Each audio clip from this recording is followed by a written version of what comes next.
buongiorno da Sicilia 24, questi i titoli di oggi. In Sicilia centinaia di persone in marcia per dire no alla guerra e chiedere la smilitarizzazione della base di Sigonella. I manifestanti: la pace è l'unica strada per lo sviluppo, i conflitti portano solo morte. Allarme per il trasporto aereo, le scorte di cherosene sono in calo senza una soluzione alla crisi. In Medio Oriente i voli potrebbero fermarsi entro 3 settimane, possibili rincari e cancellazioni in vista dell'estate, mentre le compagnie valutano tagli alle rotte. A Palermo dolore e rabbia dopo l'ennesima tragedia sul lavoro, con 2 operai morti dopo la caduta da una gru ribaltata durante l'intervento in quota. Accertamenti in corso su impresa e posizione dei lavoratori, mentre i familiari chiedono giustizia. Non si può morire così. La Sicilia punta a contrastare lo spopolamento dei borghi con un maxi incentivo fiscale fino al 60% di rimborso IRPEF per chi trasferisce la residenza nei piccoli comuni, una misura che però divide tra speranze di rilancio e dubbi sul lavoro. Catania non è un quartiere difficile, solo diverso. Padre Stefan, parroco congolese al Fortino, tra doposcuola, sport e inclusione sociale, sogna un murales emblematico sulla parete dell'oratorio che ha appena imbiancato. Favignana ha ospitato la Giornata Nazionale del Mare 2026 con la cerimonia all'ex stabilimento Florio alla presenza del ministro Musumeci, un evento dedicato alla cultura marinara e alla memoria delle Egadi tra storia, pesca e tutela del patrimonio.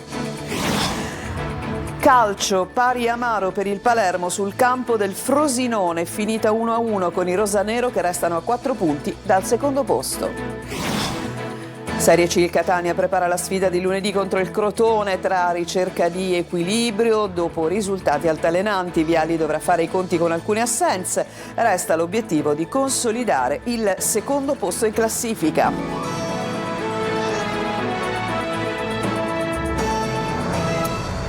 Bentrovati, Sicilia, terra di pace. In centinaia in marcia per dire no alla guerra, per chiedere la smilitarizzazione della base americana di Sigonella. I manifestanti, che si sono dati appuntamento proprio davanti alla base militare, dicono: i conflitti portano solo morte, la pace è l'unica soluzione per lo sviluppo. È andato Tonino De Mana.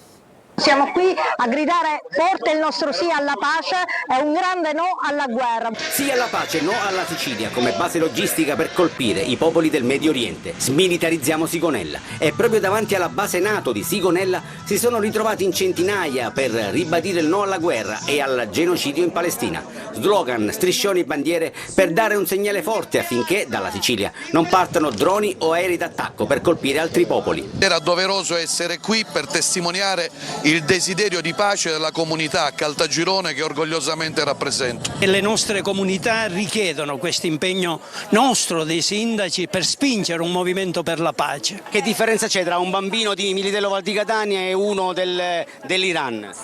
Non c'è nessuna differenza, sono entrambi bambini, solo che uno è sotto probabilmente le macerie determinate da una bomba. Sventolano le bandiere multicolore della pace a guidare il corteo la CGIL. È grave il silenzio del governo regionale, che addirittura nella riprogrammazione dei fondi strutturali mette soldi per le infrastrutture militari, non invece per scuola, sanità, infrastrutture civili. Ma c'è una guerra in diretta e colpisce anche la Sicilia, la cui fragile economia vacilla sotto i colpi del caro carburanti. La Sicilia già sta pagando dazio e mi riferisco al caro carburanti. Lei intravede l'ombra della speculazione? Intravedo non solo l'ombra della speculazione, ma intravedo il fatto che nel corso dei mesi questi prezzi potrebbero purtroppo aumentare. La pace è l'unico presupposto per lo sviluppo perché, è stato detto, la Sicilia è terra di pace. Restiamo al tema, soprattutto per quello che concerne le ripercussioni. Il cherosene comincia a scarseggiare, la programmazione delle compagnie aeree, soprattutto per l'alta stagione turistica della prossima estate, è davvero a rischio. Situazione sotto controllo negli aeroporti siciliani, ma c'è molta preoccupazione. Emanuela Corsi. Le riserve di kerosene stanno scarseggiando e il trasporto aereo rischia un brusco stop. Tra 3 settimane gli aerei potrebbero rimanere a terra se la situazione in Medio Oriente non cambia e lo stretto di Hormuz non riapre. È l'allarme lanciato dal direttore generale di Airports Council International Europe in una lettera inviata ai commissari UE dei trasporti e dell'energia. Gli aeroporti dell'isola continuano a reggere, ma alcune compagnie aeree stanno valutando già tagli e riduzioni. La situazione negli scali di Catania e Comiso è analoga a quella di tutti gli altri aeroporti. Abbiamo una situazione di relativa serenità in relazione a quelle che è la disponibilità di carburante, ma non sappiamo cosa accadrà perché ovviamente non dipende da noi, ma dipende dalla diplomazia che speriamo sappia fare il proprio lavoro. Mentre prendono il via i negoziati tra Stati Uniti e Iran, gli effetti delle tensioni in Medio Oriente rischiano di ripercuotersi anche sulle vacanze estive, con i prezzi dei biglietti che potrebbero lievitare ulteriormente e il rischio di vedere cancellato il proprio volo. Quello che è giusto oggi potrebbe essere superato domani. Sin da ora mi sento di dire tuttavia che la soluzione non può essere la stipula di un contratto assicurativo collegato al volo, perché bisogna capire cosa viene coperto con la polizza che si va a stipulare. Il consumatore rischia di passare dal danno alla beffa. Tra l'altro è inutile fare la polizza per il rimborso del biglietto perché quello già lo garantisce il regolamento comunitario. Problema carburanti, caro carburanti, ma naturalmente non solo. Si parlerà anche di questo nella trasmissione subito dopo il nostro telegiornale, come ogni sabato. Il punto e dunque c'è Luca Ciliberti. Luca, buongiorno. Buongiorno Roberta. Allora, oggi parleremo del caro carburanti, lo faremo in modo diverso rispetto a quanto è stato fatto finora, perché ci siamo occupati ovviamente di questa impennata dei prezzi che non scendono e ci hanno spiegato un sacco di ragioni, ma noi abbiamo scoperto carte alla mano che non solo la Sicilia potrebbe agire, potrebbe farlo per i fatti propri da regione siciliana. Vi spiegheremo come e perché, dico e sottolineo carte alla mano, ci sono le leggi che devono essere applicate, ma poi c'è tutto un meccanismo che si nasconde dietro questa compravendita di carburante, legale ovviamente, ma tra le pieghe ci sono un sacco di controlli che non fanno i controlli. Quindi la politica c'entra sempre e noi lo racconteremo, lo faremo con i politici ovviamente, all'interno della nostra trasmissione ci saranno economisti, esperti ovviamente di questi temi e quindi insomma puntata anche questa. Diciamo insomma, tante risposte alle domande che noi ci stiamo facendo tutti in questo momento. Tutti i giorni. Grazie Luca Ciliberti, l'appuntamento dopo il nostro telegiornale alle 14:30. Intanto una notizia: a Lipari è stato fermato dai carabinieri e portato in carcere per tentato omicidio un uomo di origine catanese che nel primo pomeriggio di ieri ha coltellato all'addome un coetaneo. Il ferito, operato d'urgenza sull'isola, è stato poi ricoverato al Policlinico di Messina. E adesso alla rabbia e al grande dolore in via Marturano a Palermo dopo l'ennesima tragedia sul lavoro. C'è Marco Gullà per noi. In via Marturano, teatro di tragedia, il silenzio accompagna il dolore per le ennesime vittime di incidenti sul lavoro. C'è ancora a terra il cappellino dell'operaio rumeno Daniluk Tiberi Mihai, morto ieri assieme al collega tunisino Nayai Jaledin. A 20 metri d'altezza sono caduti dal carrello di questa gru che si è ribaltato. La Ediltech Costruzioni SRL, che aveva l'appalto per la ristrutturazione di un appartamento all'ultimo piano, non era registrata tra le imprese edili né figurava nella lista delle artigiane. Per la cassa edile, invece, i 2 operai erano perfetti sconosciuti, nessuna traccia di loro all'anagrafe. Questa mattina, sul luogo della tragedia, la moglie e sorella dell'operaio rumeno sono arrabbiate e ripetono continuamente: non si può morire così. Il cognato trattiene le lacrime. Come sappiamo tutti, come sanno tutti, una brava persona, lavoratori, portava pane a casa, purtroppo.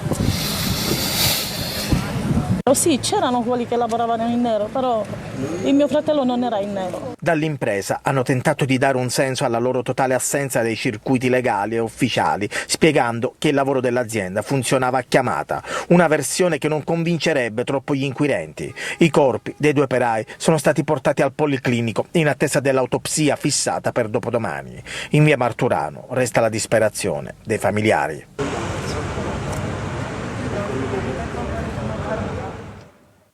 Si riaccende purtroppo ogni volta il tema della sicurezza sul lavoro. La Sicilia tra le regioni più a rischio, 94 morti, pensate, nel 2025. Dopo l'ultimo incidente a Palermo i sindacati si mobilitano, parla il magistrato Giordano. L'isola è come il cimitero dei diritti del lavoro. Manlio Viola.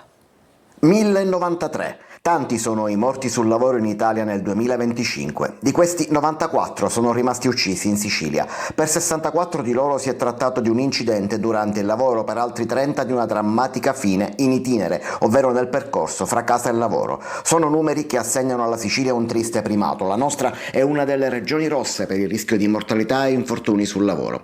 Le regioni più rischiose sono 6, in testa c'è la Lombardia, ma la Sicilia arriva poco dopo in questa drammatica classifica. Ma c'è di peggio. Nei primi 2 mesi del 2026 il trend degli incidenti è diminuito in tutto il paese, ma non nell'isola. 102 morti in tutta Italia, 12 solo in Sicilia. Sull'onda di questi drammatici dati e dello sconcerto per l'incidente di ieri in via Ruggero Marturano, in un quartiere residenziale di Palermo, costato la vita a 2 operai stranieri e il ferimento di un meccanico gommista, si preparano mobilitazioni. La Sicilia è il cimitero dei diritti del lavoro, dice Bruno Giordano, magistrato della Corte di Cassazione, e la responsabilità è istituzionale perché da decenni la regione non assume ispettori. Intanto CGIL, CISL e UIL unitariamente per una volta hanno dichiarato lo stato di mobilitazione e da lunedì scatteranno assemblee sulla sicurezza nei luoghi di lavoro, probabilmente seguite da altre iniziative. Il sindacato autonomo di base USB invece ha già convocato un sit-in sotto la prefettura per lunedì pomeriggio. Cambiamo decisamente argomento. La Sicilia lancia incentivi per ripopolare i borghi, fino al 60% di IRPEF rimborsata a chi si trasferisce e investe in un immobile, misura valida fino al 2028 per attrarre nuovi residenti e lavoro. Emanuela Corsi. Giovani che emigrano, paesi che si svuotano, borghi che diventano fantasma. La Sicilia prova a ripopolare i suoi territori, soprattutto nell'entroterra, e ad attrarre nuovo capitale umano. E lo fa con il più potente degli incentivi, il taglio delle tasse. Tutti coloro i quali si stabiliranno nell'isola, trasferendo il proprio domicilio fiscale in un comune siciliano, otterranno un rimborso dell'IRPEF del 50% fino al 2028, incentivo che sale al 60% per i comuni con meno di 5.000 abitanti.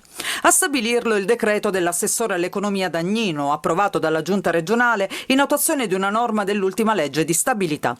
Per accedere alla misura non basta trasferire la residenza, ma produrre reddito e soprattutto acquistare o ristrutturare un immobile sul territorio. La residenza in Sicilia dovrà essere mantenuta almeno fino al 31 dicembre dell'anno successivo a quello del trasferimento, ma entro i 100.000 euro l'anno per ciascuno dei 3 anni di durata dell'intervento.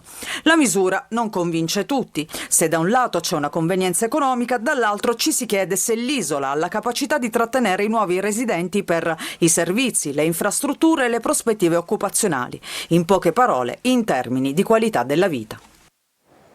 Adesso andiamo a Siracusa. Il parco intitolato alle vittime della mafia continua a rimanere nel degrado nonostante le tante segnalazioni, nonostante anche i servizi del nostro telegiornale. Questa è la situazione attuale che ci racconta Francesco Aloi. Sì, veramente il parco è tutto sporco. La erba tutta alta. È intitolato alle vittime della mafia, ma qui si vive un continuo oltraggio alla loro memoria. Il parco di Bosco Minniti, nella periferia nord-est di Siracusa, è nel totale degrado. Il sindaco pensa a fare un altro 7 ettari di terreno per riportare un altro parco a Siracusa, perché non pensa a fare quello che noi abbiamo già. Più il tempo passa, più la situazione peggiora. E pensare che questo è il più grande parco della città.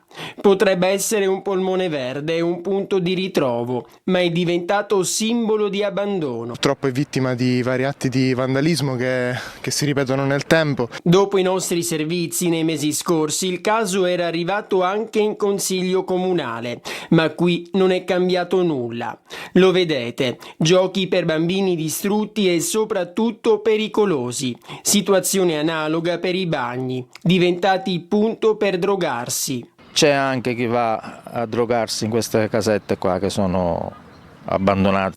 Intanto basterebbe transennare l'area giochi e la zona toilette. Se il decoro può aspettare un po', la sicurezza, almeno questa, dovrebbe essere immediata. Nel parco, è bene ribadirlo, intitolato alle vittime della mafia. Adesso ci fermiamo, c'è una pausa e subito dopo vi mostreremo una cartolina un po' diversa rispetto, anzi molto diversa rispetto a quella che vi abbiamo appena fatto vedere, in un quartiere catanese anche complicato e, come dice lui, diverso. Un parroco cerca di fare il possibile per offrire delle alternative per una vita migliore. Torniamo tra poco.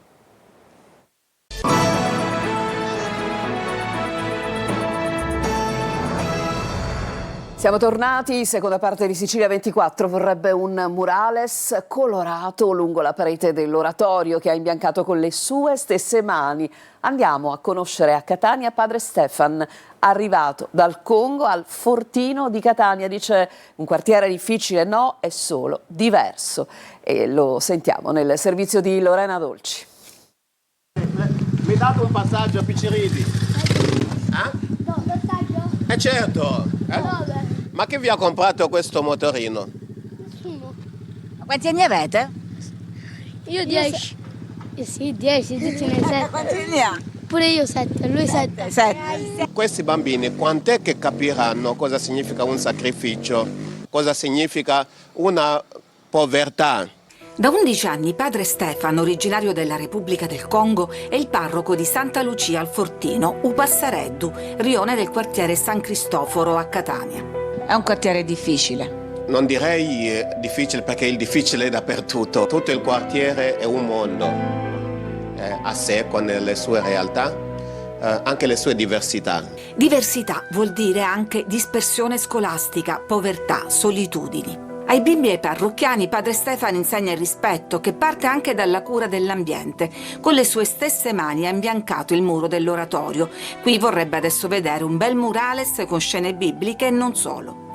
E anche le figure per noi care della nostra devozione, la figura di Sant'Agata, Santa Lucia, che ispirano anche la nostra gioventù.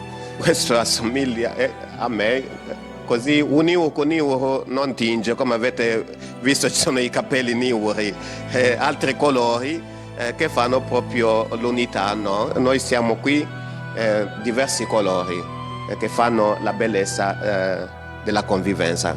Nell'oratorio c'è il doposcuola, un teatrino e un campetto. Li togliamo dalle strade e li portiamo qua a giocare con noi.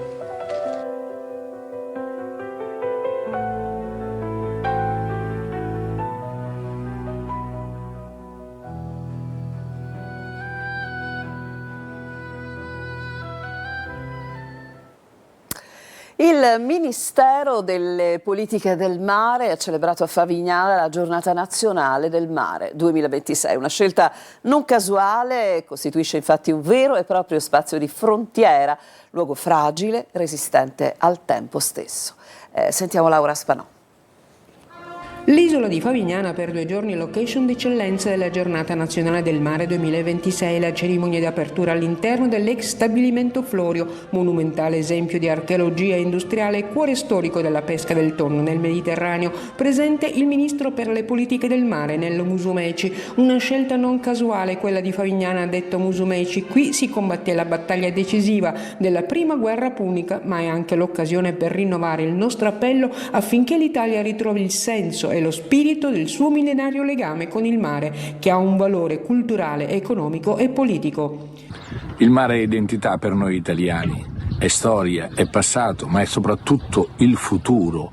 È una straordinaria opportunità di crescita per i territori e di occupazione per i giovani. È la carta vincente che non abbiamo mai giocato. Favignana dunque come luogo simbolo della memoria e della cultura marinara, una mattinata dedicata al mare e alla sua storia con il racconto delle Egadi nel ricordo dell'archeologo Sebastiano Tuse, poi le storie di Tommi e Tornare, dai pescatori eroi del nostro tempo all'area marina protetta, con i rappresentanti dei pescatori della piccola pesca costiera che con i canti della mattanza hanno emozionato quanti erano presenti. Adesso ci fermiamo ancora, c'è un'altra pausa e poi una nutrita pagina dedicata al calcio.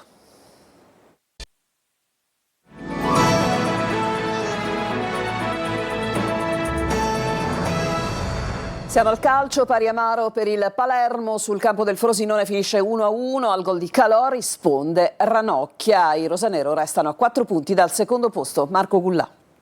Il Palermo non passa allo stirpe e probabilmente dice addio alle residue speranze di promozione diretta. A Frosinone finisce 1-1 nell'anticipo, ai rosanero occorreva vincere per portarsi almeno uno dai ciociari secondi in classifica. I punti di distanza restano invece 4 a 4 giornate dalla fine e il Palermo adesso deve certamente pensare ai playoff. Una grande prestazione quella della formazione di Inzaghi, che per occasioni e gioco avrebbe certamente meritato la vittoria, ma il gol beffa di Calò su punizione nella ripresa stava addirittura per regalare la vittoria ai laziali. Poi ad 1 minuto dalla fine il pareggio di Ranocchia su assist di Poyampalo.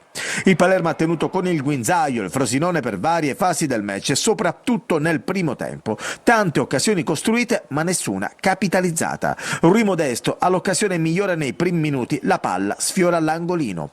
Poi Ranocchia dalla distanza, gran tiro e risposta del portiere ciociario. Ma la chance più importante del primo tempo arriva sui piedi di Poyampalo, clamoroso pasticcio tra Monterisi e Palmisani, ne approfitta il finlandese che prova lo scavetto a porta quasi sguarnita. Il pallone colpisce il palo e danza sulla linea senza entrare. Ripresa, il Palermo spinge ancora ma il gol non arriva. Al 67esimo gran palla di Augello per l'inserimento di Segre, il numero 8 colpisce di testa ma manda alto sopra la traversa. Rosanero che non approfittano delle ripartenze e allora al 75esimo arriva la magistrale punizione di Calò, 1-0. Qualche colpa di Gomis, se sbagli paghi. Ad 1 minuto dal 90esimo però Poyampalo fa assist per Ranocchia che trova un gran gol, la rete del pareggio che però non permette al Palermo di fare il salto di qualità in classifica. Resta tutto com'è. Probabilmente se i rosanero vorranno andare in Serie A dovranno giocarsi tutte le loro carte ai playoff. E adesso alla Serie C, Viali è chiamato a regalare certezze al gruppo ma anche ai tifosi. Il tecnico rossazzurro oggi ha parlato in conferenza stampa prima della partita di lunedì a Crotone. Sentiamo Marco Carli. Equilibrio e certezze, le parole che hanno caratterizzato la settimana del Catania. Viali le cerca entrambe, l'equilibrio fra la fase offensiva e quella difensiva, le certezze dopo 3 partite che hanno detto tutto e il contrario di tutto, con una vittoria, un pari e una sconfitta. Il calendario mette di fronte il Crotone, squadra solida e scorbutica, ma bisogna blindare il secondo posto. Ho imparato di più dalla sconfitta di Picerno e da questa settimana con cui ho condiviso con i miei calciatori questa sconfitta che nelle prime due settimane da quando sono qui. Quindi abbiamo le idee sempre più chiare, siamo convinti di quello che vogliamo fare. Auti, Menez e Casasola per squalifica. Forte vuole riprendere a dare il suo contributo in campo. Pronto Ciccerelli ad aumentare il minutaggio. Sull'ipotesi di ritorno alla retroguardia 3, Viali ammette che la squadra aveva la migliore fase difensiva del campionato, ma, dice, i gol subiti col Picerno non sono dipesi dal sistema. Al di là di tutto, serviranno mentalità e coraggio. Credo che sotto questo punto di vista possiamo crescere moltissimo in mentalità. Che mentalità vincente non vuol dire che chi vince è una mentalità vincente e chi perde no. Mentalità vincente vuol dire come si affrontano le partite, con quale coraggio. Crotone Catania sarà seguita da Telecolor con diretta stadio, collegamenti dallo Scida a partire dalle 20 di lunedì, commenti da studio e al termine le interviste in anteprima. Ultime speranze di salvezza per Siracusa e Trapani impegnate domani. Sentiamo. Disperazione, timide speranze è l'unico obiettivo della vittoria. C'è tutto questo in Foggia Siracusa e Trapani Salernitana. Ultima chiamata per alimentare la speranza dei play-out e dare un senso alle prossime 2 giornate. Chi sta davanti corre, pareggi e belle prestazioni non contano più. Servono vittorie una dopo l'altra. Allo Zaccheries pareggio salvezza tra 2 squadre divise da 3 lunghezze, con il Siracusa anche a rischio fallimento. Turati per l'aggancio in classifica ha preparato una partita d'attacco. Il modulo sarà sempre il 4-2-3-1 con una mentalità ancora più spregiudicata del solito. Richiesta maggiore attenzione nella fase difensiva che ha fatto perdere tanti punti nel cammino azzurro, gli ultimi 2 con l'Atalanta Under 23. A centrocampo Riccardi favorito su Limonelli con Frisenna trequartista e Arditi in attacco. All'ultimo posto in classifica c'è anche il Trapani che ospita al Provinciale gli ex fa Gianni Cosmi, il tecnico che con i Granata sfiorò la Serie A. Oggi i tempi sono diversi, la Salernitana è scivolata al quinto posto, senza gli squalificati Tascone, Scic e Molina cerca la rimonta fino al terzo in vista dei play-off. Trapani all'assalto per i 3 punti con l'attaccante Stauchuk preferito a Battimelli. Il telegiornale finisce qui, grazie a tutti per averci seguito, vi lascio al punto, il telegiornale tornerà alle 19.